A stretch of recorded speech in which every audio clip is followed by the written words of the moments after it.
What is Daryl Morey trying to do? Will Chris Paul fit with James Harden? And what does the end of the Phil Jackson era mean to the Knicks? The only question left is, say it with me, you win?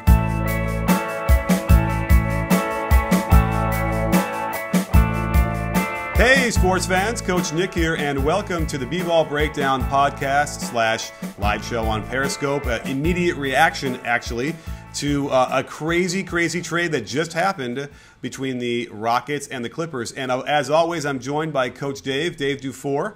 And we have a lot of things to talk about. A lot of people have their hair on fire to figure out what's going on here. So let's just jump right into this, Dave, and let's figure out what is the trade, what happened, what are the pieces that are going back and forth. So this is the one disadvantage to being on Pacific time, is that all this stuff starts happening at like 7 a.m. I get the Woj alerts just waking me up. I was already awake, but you know what I mean. So the trade, okay, so Chris Paul is opting in for his option year for the 17-18 season. He also has a trade kicker, which apparently he is going to waive part of. The deal is Chris Paul for Patrick Beverley, Lou Williams, Sam Decker, and the Houston, a top 3 protected 2018 first-round pick from Houston. That is, I think that's a good trade for Houston. I think it's a good deal. I mean, anytime you can get a guy like Chris Paul, who's, even if you don't think he's top 10, he's definitely top 15 in the NBA, to pair with your top 5 James Harden. That's huge. And for all the fit issues that people are concerned about, I think you got a couple of smart players, and you've got the guy who's just the coach of the year. They will figure it out. I think it will be just fine. And, he kind of adds that mid-range element that they were missing last year. One of the things that really killed them in the playoffs. Now, let's talk about that for a second, because, the mid-range to the Rockets is death. They do not want to shoot those. Well, I think an interesting point I had heard, I think Jeff Hornacek say a couple of years ago, was that when you get to the playoffs, eventually as those defenses get better, they're going to take away the three. They're going to block you off from the lane. So you're going to have to take some mid-range. And if you haven't worked on it and haven't had it as part of your arsenal, then you're kind of in trouble. And I think that's an interesting take. And I feel like that was a small nugget that might be part of what was part of the struggle with the Rockets in the playoffs. I think the bigger struggle ends up being how much James Harden had to work on offense in D'Antoni's system. Right, and so that's another aspect of getting Chris Paul. It allows both of those guys to play off ball quite a bit. I mean, remember, Chris Paul in his the last couple seasons has shot about 39-40% on threes, and Harden, we saw last year, he only shot 33 or 34% because of all the tough shots he has to take. Well, now he's got another really good shooter next to him, but another off the dribble pick and roll threat. I mean, Chris Paul is one of the better pick and roll ball handlers in the league. So to pair those guys together, I think it helps both of them. It lightens their load, but also it'll allow them to stagger those minutes too. So you don't have a big tug of war for too many minutes a game with is it your turn, is it my turn? And I actually think you can run a Chris Paul, James Harden pick and roll that they're both great finishers and they're both great shooters. That's going to be pretty formidable. I think that we're kind of underselling Mike D'Antoni's ability to coach a team. I mean, he was a coach of the year for a reason, and I think he will make this fit work. The question is this it? I don't think it is. I think that they're going to make a big push for Paul George. I don't know if they strike out on Paul George, can they clear cap space to get Gordon Hayward? There's more happening. So Nick, hold off on that video for a couple of days with how does Chris Paul fit with the Rockets. I'm really kind of frustrated because I was about to jump into the footage and do that. And I also, by the way, and maybe I can go back to doing the video I was going to do before this whole thing blew up, which was the triangle offense and why it generated much better shots than any other offense they were running in New York. But I think here's an interesting thing. We talked about this in the podcast last night, was that I felt like the Clippers truly had something that would have gotten them to the title when they had Collison on their team, and they could play Collison alongside Chris Paul. Now, I'm not trying to compare Darren Collison to James Harden, but the idea being that Chris Paul actually became the sort of shooting guard in that scenario, and they would do that for, probably the 5-6 minutes a game, and it really helped. Maybe it was longer than that per game. So that's what I'm trying to think about as far as how can that work, and does it make Chris Paul better? Because I will guarantee you that there are going to be moments in the season, especially probably early, where you're going to see Chris Paul just throw up his hands and be like, man, why am I not getting the ball? And then I think maybe James Harden would do the same thing. I have a feeling that they're going to have some growing pains where they are having a hard time figuring out who and how and trading off and this and that. It's really going to be a difference for both of them. So that's the real question, are they good enough communicators that they can get through that? Well, these things are never seamless. Even the Warriors adding Durant, I mean, it was a little rough the first 2 months or so while they were kind of figuring out their roles and whatnot. The Miami Heat, of course, famously, that's two ball dominant guys, Dwayne Wade and LeBron James, and hopefully when you make your video, you're going to pull some clips from them in. But I think that when you've got guys like Harden is such a willing passer, and obviously Chris Paul is, so it's a little bit different. Like they're ball dominant in a different way, but because they're both such amazing facilitators, I think that it makes the process a little bit easier. And again, the prospect of the Chris Paul, James Harden pick and roll, which I just thought about when I mentioned it before. It was the first time it had popped in my head. That in and of itself to me sets their ceiling. I think that their ceiling on offense could actually be higher than last year. I mean, I really do think it makes a huge difference. Now, I'm trying to picture that a little bit because, we have some certain staple D'Antoni actions that we saw. And by the way, it wasn't really the full-on, D'Antoni offense that we'd used to seeing.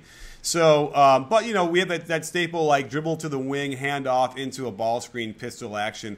And so you start to think, okay, well, that could be a dribble handoff to Harden, and then Chris Paul would probably kind of be trailing a little bit, and he could then set that screen in motion in quick motion. So that could work really well, and certainly we've seen Chris Paul off of handoffs with Blake Griffin be able to excel, and that's certainly a part of the offense as well. So I don't know. I mean, I just don't. It's not instantly like when KD went to the Warriors. It felt instantly like, yes, that will work. He will be able to attack on the catch, and he'll move the ball. And as we saw, it worked. This is not grabbing me the same way. Now, the other thing that's not grabbing me the same way is that as constituted right now with who they gave up Patrick Beverley, which was, important, but Chris Paul certainly makes up for that. Sam Decker, the protected pick, okay. Was there one more player in there? Lou Williams. So Lou, okay, and that's going to be big. Lou Williams is really helpful for them, but then again, they still have Aaron Gordon. But it's not enough, right? I don't think that this does anything to compete with the Warriors, whom they've lost. The Rockets have lost 17 to 20 of their last games. So this is not it. And that begs the question, where are we going from here? Well, I have to think that the Paul George thing is where they're leaning right now. And, I mentioned this on Twitter, and of course, my mentions, anytime I mention the fact that the Lakers might trade Brandon Ingram, my mentions just light up, and like it's the craziest thing you've ever heard of. But the truth is, Indiana keeps gaining leverage. The more teams that get involved, the more leverage they have, the better package they're going to get. So teams that want Paul George are going to have to up the ante. And I firmly believe if Paul George goes to Boston or if he goes to Houston, and barring some crazy unforeseen circumstance, he's either going to immediately do a renegotiation and extension, which will keep him there for the next 3 seasons, or he's definitely going to re-sign in the summer. Like, I just don't see him leaving what is 2 really good franchises. They're not dysfunctional at all. They're always competitive. In Boston, they were just in the Eastern Conference Finals. You have to think if they add Paul George, they're more of a threat to Cleveland. And with Houston, if they got Paul George, that puts them in the conversation, for the Western Conference Finals. I don't think it makes them better than the Warriors, but it at least gets them to the dance. You know what I mean? So if I'm LA and I feel like I was all in on Paul George, everything's on the table, and that includes Brandon Ingram. And I'm not necessarily a fan of that because I really thought that they should have, when you get 3 number 2 picks in a row, you hope that you come away with a nice young core that, you know, is going to compete in like 3 or 4 years and going to grow with their young coach and all this stuff. Well, they've already traded one of those number 2 picks. I don't think they're going to trade Lonzo Ball yet. I think Ingram, you know, is a good asset. But my question for the Lakers fans, you know, are you higher on Ingram's upside or what Paul George is going to be for the next 6 or 7 years? Like, I mean, that we know what Paul George is. We don't know what Ingram's going to be yet. And the end of last season, it was great. He played really, really well, despite the narrative that was set for the first 2 months. He finished the season really strong, and I like a lot of what I see, and I see a bright future. But how much do you care about winning soon rather than down the line? I mean, right. So when you mentioned Brandon Ingram, are you thinking of some sort of 3-way trade that gets Paul George to Houston? No, I'm thinking, you know, if Brandon Ingram, I feel like if Brandon Ingram is involved in a deal for Paul George from the Lakers, I think Indiana would take that deal. Brandon Ingram's timeline lines up better with Miles Turner. It would be a great start to a rebuild for that team. I mean, to have two guys that could be foundational superstars, like they could be your top 2 of a big 3. That's pretty good, and especially on rookie deals. And then, you know, you sort of tank for 2 years, not on purpose because you're going to play young guys, and then you pick up a couple more lottery picks. But I don't know that they'll do it, and I know Magic has come out and said they're not trading Ingram. But I'll just remind everyone, it's in the team's best interest to say things like that. Right? You want to overvalue, at least publicly, overvalue your assets so people come and throw stuff at you. I mean, that's a real thing. No one in the league is untradeable. Well, here's the thing I want to talk about now, because let's just pretend the Houston Rockets are going to eventually somehow put together a package and get Paul George. Well, at that point, they would have gutted the team so significantly that, again, even Chris Paul, James Harden, and Paul George doesn't do it, I don't think. Maybe if you still have Clint Capella, so that's 4 of the 5 guys you can start. But I just don't know what they're going to do. And I think that leads us to the next level where they'd have to turn to free agency, it sounds like, and they'd have to get guys to take a pay cut, right? Would that make sense? Well, you know, I'm not sure. I'll need to see the updated cap. I didn't think to update the cap myself before we started doing this. I mean, you know, we kind of just jumped on. But, you know, I think that, yeah, at least for veteran guys, you probably will see them want to take a discount, especially if they get Paul George. It's going to be very similar to what the Heat did while LeBron was there and what the Warriors are doing, what the Cavs are doing, where these veteran guys will probably take a pay cut to come there. But they may be able to make room for Gordon Hayward or Blake Griffin. I don't see him being in on Blake Griffin, but you know, Paul Millsap. They may be able to make room for that. Remember, Paul Millsap's 32. Now, you would think that after a couple of years of being underpaid, he wants to go out and get paid. But you know, he might be a guy that's just more interested in winning and will take a pay cut to come there. Serge Ibaka would be an interesting addition to this team. Another guy who he's made a little bit of money, will be a free agent. Maybe he, you know, again, takes a pay cut to come there. Well, and Serge would be cheaper anyway, wouldn't he? I feel like after the year he's had, he's sort of in the woods a little bit there, where I don't think he's max or anything like that, right? They'd get him anyway on a market value. You think? I don't know. I mean, the Raptors may max him because they're going to have a hard time attracting free agents. So they may max him anyway. I mean, they have the bird rights or whatever. So, it's a tricky scenario going in. But like I said on yesterday's pod, or I guess it dropped today, never count out Daryl Morey.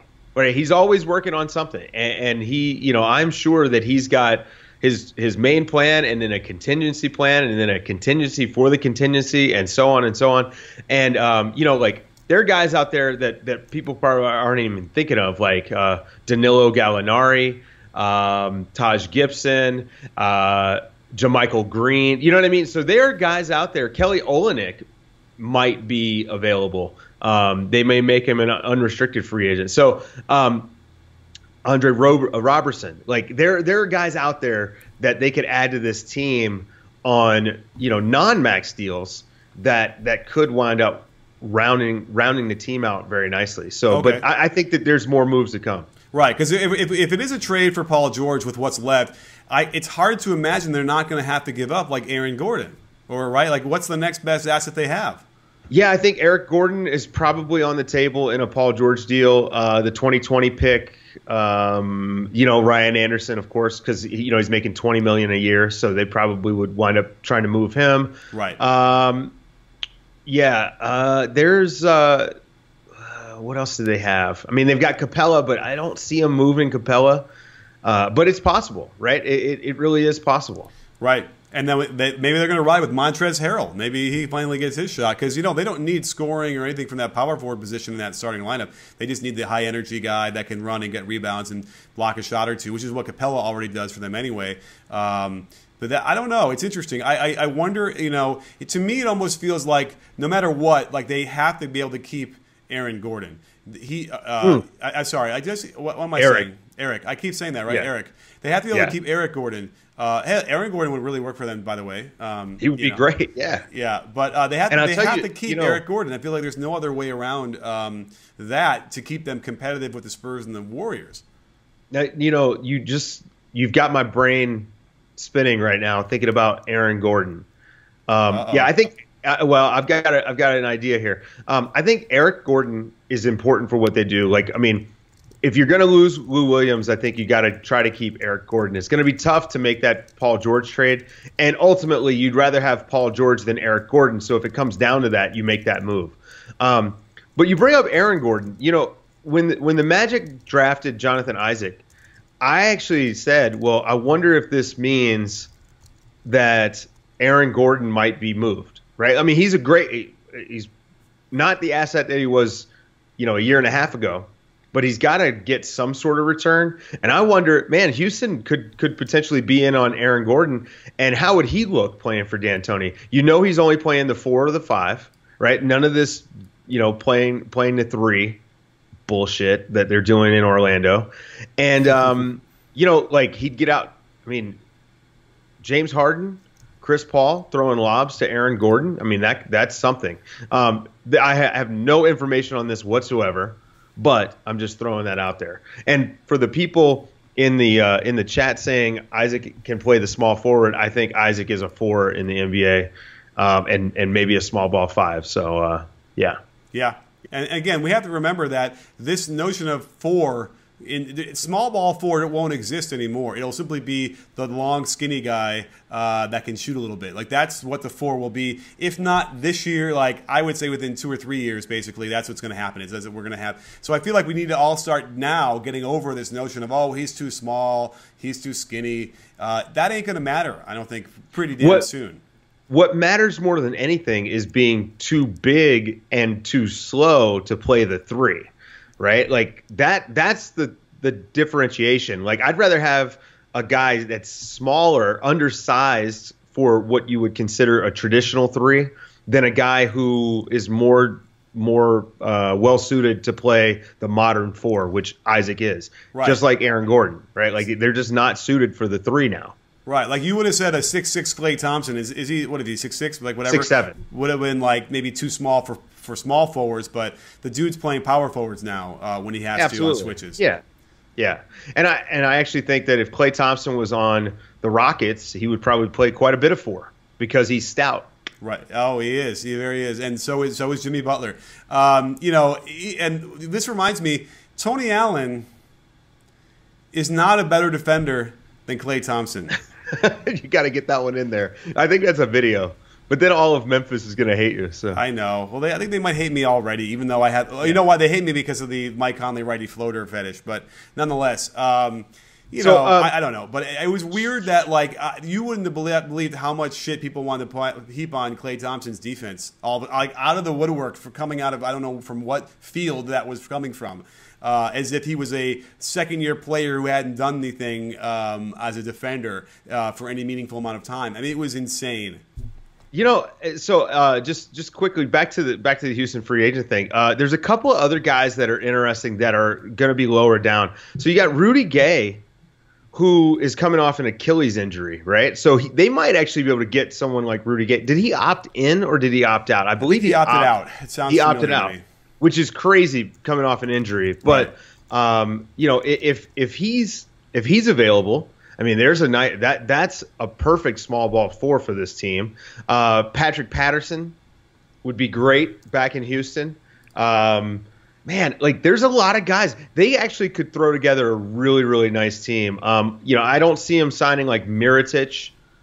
That doesn't make any sense. But PJ Tucker, CJ Miles is available. Like there are guys out there. So this is going to be interesting. I mean, again, Daryl Morey is putting in work, and I'm not surprised. By the way, the answer is Gallinari. Yo, Gallinari would be good, but I think Gallinari is going to be in that 18 to 20 million range. Now, if you move Ryan Anderson, you've got the space. But a lot of this, I'm thinking, if they get Paul George, can they get one of these other guys as well? Right. Because I don't see anybody like Kelly Olynyk. He's just too young. He wouldn't do if he's a free agent, he wouldn't take a cut to do that yet in his career. Right. And although that some of these guys need to get paid. Yeah, and it would be interesting, but no. And by the way, Boston needs to keep him. They need to re-sign him. I feel like he's an important part of this for them. So this is the thing. They're gonna potentially make him an unrestricted free agent, so they could get Paul George, do the renegotiation and extension, and sign Gordon Hayward. Yeah, well, that's too bad. The cap gymnastics involved in that is it's not totally complicated, but it is a little tricky. Yeah. So that's the question: is and you can't even do that until free agency starts, right? Right. Like whatever is going on there it's a hold. Whereas this is why Houston has an opportunity, right, for the next few days of the trade to get Paul George before the Celtics can kind of get their machinations moving into something. Right. And so this is my whole point about this whole thing being great for Indiana. And as you can see, sometimes, just like with Minnesota, holding on to a guy for a little while, right? Like, I mean, free agency hasn't even started yet. And just because they didn't move Paul George ahead of the draft, his value is actually increasing because now he's more and more in demand. I mean, Houston wasn't a serious contender. I mean, of course, Daryl Morey's in on every guy that's available, but they weren't considered a serious contender, and now they are, as far as for Paul George. Boston was in and out. Like when everyone thought Boston was getting Jimmy Butler, it was like, oh, they're off Paul George. The Cavs were in, and then they were out. And, so we've watched Paul George's value kind of go up in the last, 8 days. It's pretty, this is actually a great time if you want to learn about the NBA, like the front office stuff, like the salary cap stuff and player value. This is actually a really great time for that because you're seeing like where value goes. I mean, think about Porzingis and the trade offers that were reported were not what you would think immediately. If you don't understand this stuff, you wouldn't immediately think that these offers were any good because of what Porzingis is and what he represents. But when you start to realize, well, wait, he's not a wing, and this is a wing league, and wings have more value, especially guys like Paul George, right? So it's gonna be an interesting couple days leading up to free agency, and of course, once that starts, all hell is gonna break loose, and it's a good thing we're gonna be here for all of it. I'm excited. Yeah, no, it's going to be insane. There's a lot more to come up. Like we said last night in the pod, we're going to be off on everything by next week with this rate because it's going to be crazy. I feel like we would be remiss if we didn't at least touch upon the real news this morning, which was what it broke first, which was that Phil Jackson was fired. And let's not make any mistakes here. 3 days before free agency, you don't just sort of mutually decide to part ways as a GM. You're fired, and they were nice enough to let him sort of, take a bow out. But it's a sad day over here at B-Ball Breakdown because it's basically the death of the triangle. I don't think they will ever see any kind of sort of formal triangle again in the NBA now that he's gone. And you can kind of blame him for it too, but certainly it's a dark day over here. Well, you and I talk about the triangle a lot. First of all, the Warriors, the basis for their offense is a triangle. They just modernized it. And I think that this was the problem. And, I have a few problems with what Phil Jackson has done with the Knicks. First of all, I don't think that you treat people the way that he's treated Carmelo Anthony. I think that was just not. I'm not going to say disgusting because he didn't do anything like harmful to him, but he did stuff that was sort of harmful to his reputation. Tried to push him out the door by just being disrespectful. And as a GM, that's not smart. Who's gonna sign with your team when you've got a GM that treats a star player like that, or any player? I don't care if he was treating Chris Duhon that way. It would be it's going to be a bad look. So that's not good. Okay. Being upset, when you're running a team and organization has been that dysfunctional, and it's been dysfunctional under him as well. It was before, but he didn't fix the dysfunction, and I think that's a problem. But the insistence on he should have just not talked about the triangle and done his job as an executive, hired a coach that he thought could coach, and just let the coach figure it out. Hornacek did a great job in Phoenix. I have no doubt he could have done a great job in New York, but trying to shoehorn, the old triangle into the modern NBA doesn't work. I mean, you look at what the Warriors did and compare it to what the Knicks were running, and you and I have talked quite a bit. They weren't even running a lot of triangle action. It was like 15% of their offense, and when they ran it, they didn't do it well. Right. Even though Melo really is well suited for it. Right. Let me interrupt there because last year I had gotten a bootleg copy of a practice during the training camp for the Knicks.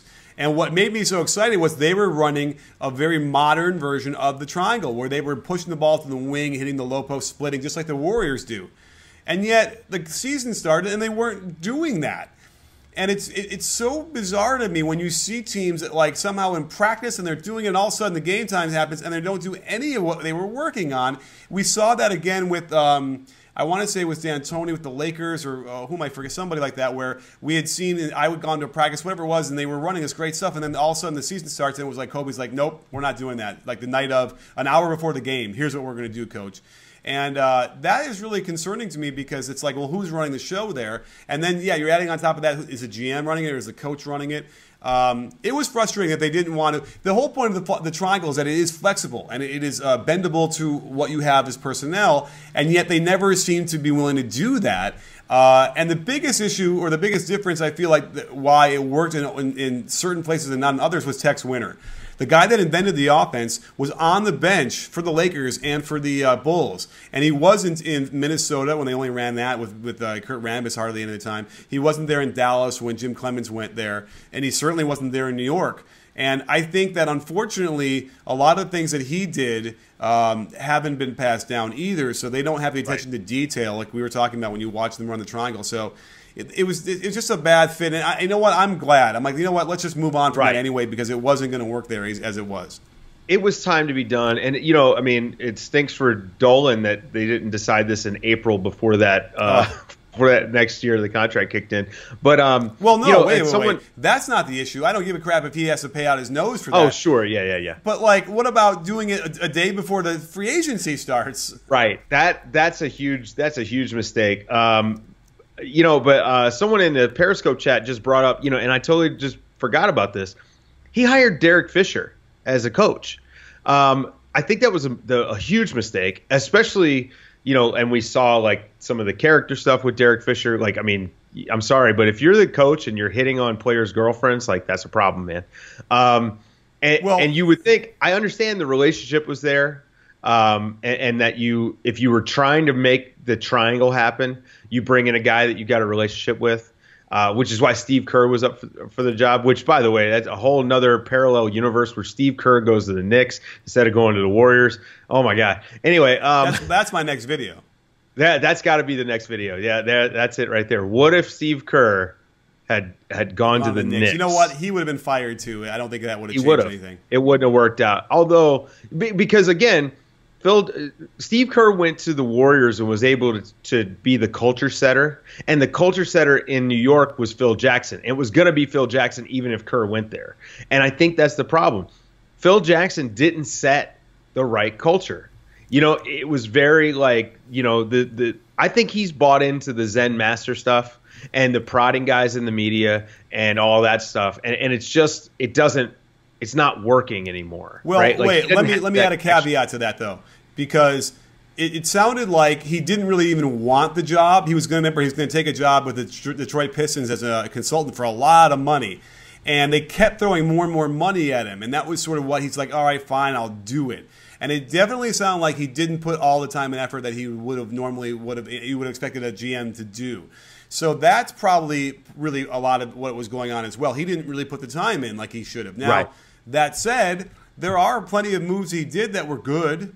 That Porzingis is a great example. Kuzminskis is good. Hernan Gomez was good. I like Holiday. There were a number of those. But again, the Rose signing I think was never a great idea. Although they got a little bit of peak Rose every once in a while. But then the Joakim Noah thing was just a disaster from the beginning.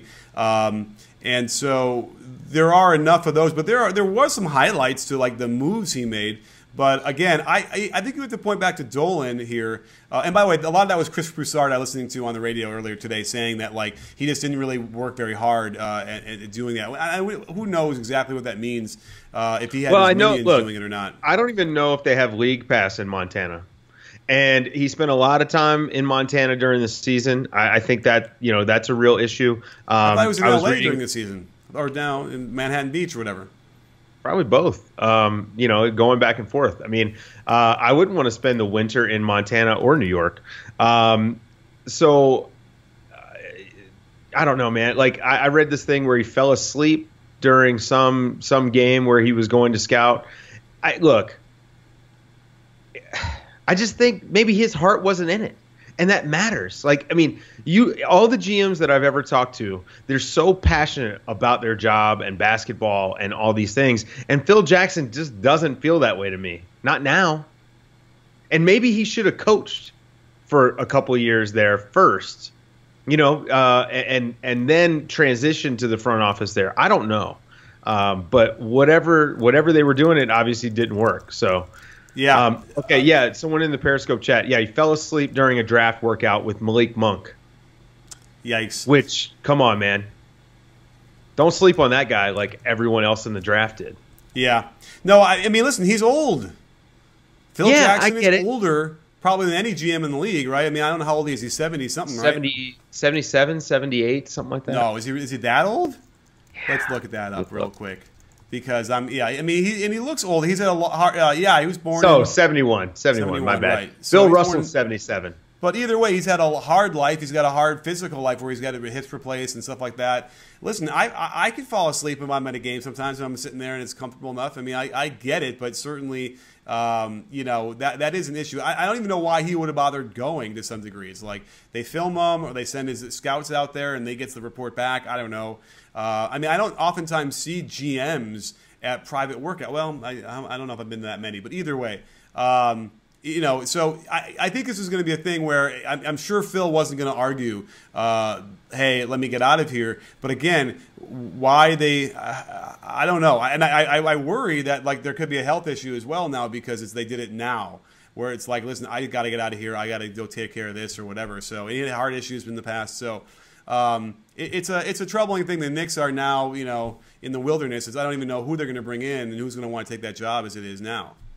Well, the report is they're going to go after Masai Ujiri. Obviously, David Griffin is a free agent. He could be a guy that they could bring in. There's a lot of people clamoring for Sam Hinkie. And, if I'm the Knicks, I at least bring him in and talk to him because I think that's one of the things that is really important for a franchise if you want to be successful. I think you have to look at a wide range of candidates, bring them in the room and hear what they have to say, and then make your decision instead of going for the splashy hire. Right. Like Hinkie would be kind of splashy, but not as splashy as getting Masai or getting David Griffin. All right, we have a trade. The Rockets made a trade. DeAndre Liggins? Portland traded Tim Quarterman to the Rockets for cash. I don't think that's going to solve their issues, but I don't even know what that means necessarily. Now that's interesting, actually. Is Portland going to try and make a run for something? I don't think Tim Quarterman's making a lot of money. Let me see. What is his value? What does that mean? Do they see some efficiency there that no one else does? Is there some sort of weird thing where Quarterman's going to be a starting player? I don't even know what Tim Quarterman is, to be honest. I'm gonna pull up his what is he getting paid? I mean, he's making $1.3 million for this season, so he's on a minimum. Yeah, but again, I would understand if if the Rockets were clearing that, but they're taking it in.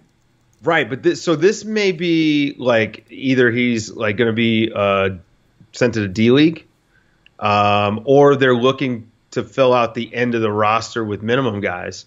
But it just seems a little bit early to be doing that. But again, Daryl Morey plays 5-dimensional chess, so keep an eye out. I mean, they just traded for DeAndre Liggins as well, from the Mavericks. It was for cash considerations. So Wait, again, where did you see that? Mark Spears reported it. Oh wow. So okay. They are obviously working to get space, and he's on a minimum deal as well. So yeah, there's some things happening right now, and this podcast is liable to not age well. Like by the time it's posted, it may be old news. Yeah. And that's just where we're at. But luckily we've got Periscope, so we can go live when Paul George gets traded in 20 minutes. Yeah, right. Well, here's the thing about that, though. Like, you're not making those moves, I don't think, unless you already know you have these things in place. And so we already know that Morey dropped that bomb 2 weeks ago, where and if he's going to say it in public, they probably already had something, which was probably the Chris Paul thing. Or he had the Paul George thing, wrapped up, and then on contingency of the Chris Paul deal getting made. And so, in my mind, what that means is that yes, Paul George is on his way. That's what I'm gleaning from this. Paul George is on his way to the Rockets right now. He might already know. Wow, I'm willing to say that. That's what it sounds like to me. Why are you filling out this kind of stuff on your roster now? It doesn't make any sense to me. So, it's obviously it's something. Maybe it's Gallinari, maybe it's whoever they decided to do, and that would be tampering, I suppose. But still, so bringing up tampering now, that's very interesting, right? Because I mean, if James Harden and these other guys were recruiting Chris Paul to make a trade happen, isn't that technically tampering? I mean, Chris Paul was under contract still with the Clippers. Free agency hadn't started or anything like that. I don't think now I don't care, right? I'm not like one of these. I'm not trying to be a snitch, but according to the rules, isn't that technically tampering? Wait, was there a report that the Rockets met with CP3? No, it was just James Harden and no. Players are allowed to talk to each other as much as they want, and they could be as explicit as they want. Oh, they can. Yeah. Okay, because I thought there was some tampering. I thought that was there were allegations of tampering when that happened with Durant, but I don't know, man. You're allowed to do that. That's why they could report it. I mean, that's when the big three in Miami were getting together or whatever. That was that story. They were all on the USA team, whatever that was. Yeah, they're allowed to do it. They can call each other. They can do whatever they want, which is sort of like easy way around the tampering, right? I don't think Bob Myers told Draymond to call KD after Game 7 in the locker room, but I'm sure he would have thought about it the next day. It would have been like, hey. Yeah. So, hey man, reach out. Anyway, yeah. Well, this is really interesting stuff. I think we laid it out for a lot of people, a lot of good information and good analysis. So we'll have to keep our eye on this and see what happens. I mean, listen, these things live as periscopes. People can watch them. Maybe we don't even post it as a pod if it ends up being problematic and old. But we'll see. Yeah, I mean, it's funny.